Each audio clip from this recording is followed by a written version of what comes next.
You're watching Central Illinois' best source for news and weather.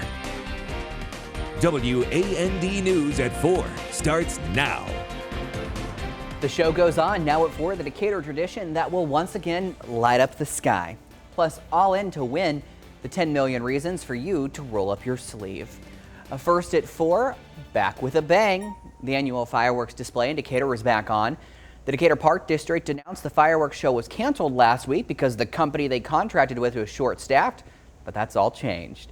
WAND's Karen Eiswert joins us live now. Karen, someone has stepped up to make this show happen. Chris, that's right. The city of Decatur stepped up. They've partnered with the Decatur Park District to make sure that this 4th of July is a huge success. You know, we reported last week that the Decatur Park District announced that they weren't going to have the fireworks show because the company that they used was short-staffed. So they were going to have to cancel this fireworks display. But so many people have stepped up to make sure that this is a success. The Decatur Park District partnering with the city of Decatur. They've got a new host, and they're going to make sure that these fireworks are back and better than ever. Well, really, it's going to be a partnership between the Park District and the city. We're going to split the cost of the fireworks because it was so important for both organizations and our community to be able to celebrate the 4th of July. So we're just excited that it's going to work out. So this fireworks display is free and it's open to the public. So it all is going to kind of kick off here in Nelson Park. And it's going to start at dusk on the 4th of July. And again, it's all free, open to the public. Chris, here in about 16 days, people are going to start putting their lawn chairs out. They're going to have their blankets out. I might go ahead, get mine out, get my seat ready to go so I can get a look at this fireworks display. For now, reporting live in Decatur, I'm Karen Eiswert, WAND News. Karen saved me a spot. We're all excited about that. So let's take a live look over Lake Decatur. Beautiful day out there. Gorgeous blue skies. Couple clouds out there, but things might be changing. Chief Meteorologist Jim Kozak, we got some warm air and possibly severe storms. Yeah, and the whole recipe has to come together, Chris. Put it on the stove, let it boil. So it's going to take some time. So the main risk for severe weather isn't until tomorrow night.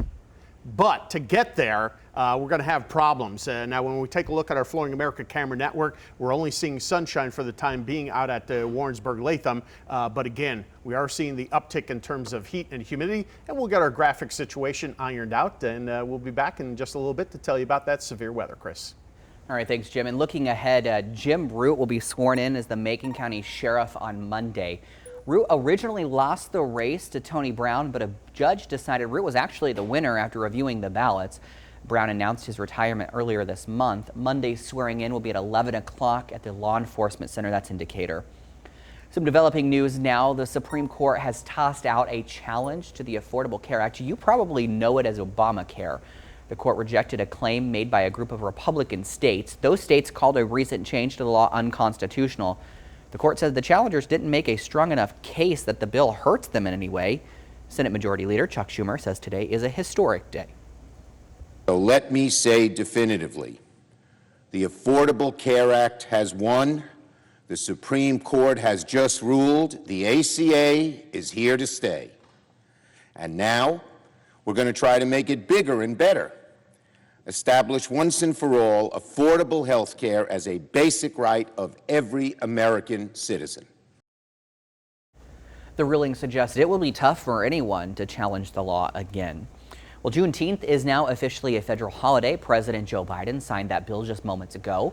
June 19th will now be Juneteenth National Independence Day. It's the first federal holiday established since Martin Luther King Jr. Day back in 1983. It's the 11th federal holiday recognized by the U.S. government. This is an important step for America as we ensure that one of the most momentous events in our history finally takes its official place of honor in our nation. Again, over the past 156 years, Juneteenth has evolved as a day not only of celebration, but of reflection, reminding us of a history much stained by brutality and injustice. The U.S. Office of Personnel Management says most federal employees will celebrate the holiday tomorrow since it falls on a Saturday this year. This comes one day after Illinois named Juneteenth a state holiday. On June 19th, flags will be lowered to half staff, and a Juneteenth flag will be on full display at the Capitol. When June 19th falls on a weekday, state and public education employees will be given a paid holiday. The first year that this will happen is in 2023. Well, you now have 10 million reasons to get vaccinated for COVID-19 if you are not already. Governor Pritzker unveiled the all-in for the Win vaccine lottery. $10 million up for grabs. $7 million in cash prizes in adults and $3 million in scholarships for the youngins. If you have already had your first dose, you are eligible to win. There's no sign up, no forms, no waiting in line. You did your part already, and this is a way of saying thank you. It's also our way of saying to those who haven't yet been vaccinated, please join us. Vaccines are incredibly effective, and they keep you protected. All in for the Win includes statewide drawings. It will also include drawings for each of Illinois' 11 healthcare regions, so everyone will have a chance to win. From free beer to Six Flags lottery tickets to lotteries, experts say the incentives aren't really paying off. The race to get the country vaccinated has started to sputter, especially in the South, where there are fewer doses of people lining up to get the shot. Experts say the most effective way to convince others to get the shot is emphasizing the health benefits for the community. The U.S. is spending millions for COVID-19 antiviral pills. Those pills aim to lessen your symptoms after you get infected. They're in development now. They could arrive by the end of the year. Dr. Anthony Fauci says the pills will be used for other dangerous viruses that could turn into a pandemic. Well, now on WAND, the annual WAND fan drive, well, it was a huge success thanks to you. 175 fans were donated, exceeding the 100 fan goal. There were also $2,600 donated. All of the fans will go to help those at the Macon County Living Senior Center. With the summer heat here in Central Illinois, the fans will keep seniors in the community safe and comfortable. We're talking about people on fixed incomes, and many low income, and it helps keep them safe during the hot winter months. I think it's life-changing. If you don't have it, they could suffer from dehydration, they could have a stroke. I mean, getting overheated is a concern for all seniors. The Living Center says the fan drive came at the perfect time. They actually ran out of last year's fans last week. Thanks, everyone. Well, keep calm and skate on. Still ahead, how these skaters are putting their ideas into action. And helping those in underserved areas, the program taking shape in the Champaign-Urbana with the goal of having a positive impact on the community. But first, WAND News and Papa Murphy's have teamed up for you to win a family pack from Papa Murphy's. Go to our website. You're going to enter that code word at the bottom of your screen. It's thick crust. One person will be selected to win 2 large topping pizzas, a side, and a soda. We're going to announce the winner tomorrow at 4. Then watch again next Thursday for another chance to win. You're watching Central Illinois' best source for news and weather. A new skate park is officially open at Isles Park in Springfield. The Springfield Park District hosted a ribbon cutting this morning to mark the occasion. WAND's Megan Whitlock was there and shows us how excited the community is for this new park. Springfield skaters now have a new spot to shred. What we heard from the skating community was they really wanted what you see behind us. And I love that. I love that we got together, we had meetings with the skating community, they told us what we needed to have, and we listened, and this is a major upgrade. This is the first new skate park the city has built in over 20 years. For skaters like Michael Green, this is a new spot for him to do what he loves. It means a lot. It means the city actually cares about what we want. They listen to our cries.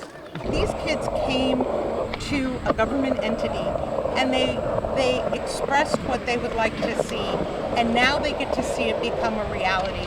And they understand that we can partner together, that we can make things happen. Thanks to a grant from the state, Springfield has a new park today and for generations to come. I actually do love it a lot. It opens up the mind to more, stuff, and it keeps kids out of trouble. Come here, just have fun. In Springfield, Megan Whitlock, WAND News. Oh, Megan, you're brave. I'd have broken an ankle. The skate park is part of a $1.2 million renovation to Isles Park funded by the state grants and the Park District. Well, the newest Y on the Fly is officially in action. The equity-based program is bringing free activities and games to youth in the area. The youth program director says they want to have a positive impact inside their own communities. The Y on the Fly goes to neighborhoods in Champaign-Urbana like Town Center Apartments and Country Brook. The director says these neighborhoods are high hope and historically underserved. A way to try to bridge a gap and to try to serve communities that are directly out of our current service area. They were high in family populations, and they were also kind of geographically disadvantaged when it came to finding quality recreational facilities, parks, and games for their youth. The Y on the Fly travels to 4 areas twice a week for a few hours each. It will continue for the rest of the summer. They hope they are able to broaden their scope in the months to come. Well, building a booming business coming up with Central Illinois City is thriving when it comes to manufacturing. A busy guy. Thank you, Jim. Well, manufacturing is thriving in Decatur. Decatur's manufacturing ranks 4th among the smaller cities. The manufacturing output per capita here is more than $27,000, nearly 4 times the national average. The manufacturing employment growth rate jumped nearly 2.5%, the national average around 1%. Unemployment claims in Illinois are down big time from last year. Claims have fallen nearly 38% from this time a year ago. Now, compared to other states, it's still only the 5th smallest dip in the U.S. Keep in mind, claims are still much higher than since the start of the pandemic. Well, in or out, still to come, what the people are saying about the iconic dad bod. Plus, soaking up the sun, the best places to hit the beach. And before we head to break, we want to give you a programming reminder. WAND News will not have a 6 p.m. newscast tonight. We will also not have a 5 or a 6 o'clock newscast tomorrow night. NBC will be airing golf in its place, but of course, Jim will break in with any severe weather if that happens. We'll be right back. Well, Jim, Hitting the Sand Wallet Hub has Yes, Christopher. Oh, he gave my full name. Wallet Hub has unveiled 2021's best lake beach towns to live in. They looked at everything from the cost of living to the quality of beach water, and it looks like one Illinois town actually cracked the top 10. Highland Park, Traverse City, Michigan, and Brookfield, Wisconsin also made their way onto the list. I have 2 thoughts on this. One, these are not beach towns. Beach towns are like the ocean. These are Lake Michigan and... Well, but you know what? They have beaches. They're just not the huge monstrous beaches that you see at the ocean. Yeah, but it's not a beach. That's like a sandbar. I will say nothing bad of it because I used to do the Fox affiliate in Traverse City, Michigan. Ooh, it all comes full circle. It absolutely does. Is the beach worthy? You know what? I never actually went to the beach. See, it's not a beach town, Jeff. And before you start stressing out about that beach body, Planet Fitness is shining the spotlight on the iconic dad bod. I am good at this. Every year, the fitness giant does a dad bod study. Figures show nearly 65% of men are confident in their dad bods. Also, 70% of women and more than 52% find the physique attractive. I mean, I won't show off, but I definitely have a dad bod. And that brings us to our Talk Back Thursday question. What are your thoughts on the signature look? Mixed reaction. A lot of people saying if you're comfortable in your skin on Facebook, then you should embrace it. And I fully agree. Got it. There's a lot of haters out there, so take the good news when you can get it. I mean, I wouldn't mind having the abs and the 6-pack, but I'm not eating chicken and broccoli and spending 3 hours a day in the gym. I think you gotta spend more than that. 4? Am I getting paid is the question. I'll spend more if I can. Otherwise, I'll just embrace the dad bod. I mean, come on. All right, we'll be back with another Gear Forecast right after this. Well, it is the forecast to maybe spend the day at Splash Cove or showing off the dad bod in Lake Decatur. My goodness, I don't want to see too many dad bods, but yeah. It's the weekend for it. You got to cool down, right? Right. So the perfect way to do it. This is going to be the hottest that we've had basically since almost, 2012, that'd be like almost 9 years ago. So that's the last time we hit 100 degrees. Now, obviously, 98 isn't 100, but the feels like temperature is going to be up and around 105, 106 tomorrow afternoon before the onset of those thunderstorms, most of which occurring after about 9 o'clock tomorrow evening. And unfortunately, I foresee a late night for the crew here working into the wee hours of the morning, covering that risk of severe weather. I see everything but snow on that forecast, pretty much. You know, that would be one treat, wouldn't it? I think after these temperatures, everything in the kitchen sink. We would take that snow. It's a good reminder to download the WAND weather app, Google Play, Apple Store. We'll send you alerts to your phone whenever there's severe weather. Of course, Jim and the team will be monitoring it. We'll see you back here tonight at 10, no 5 or 6.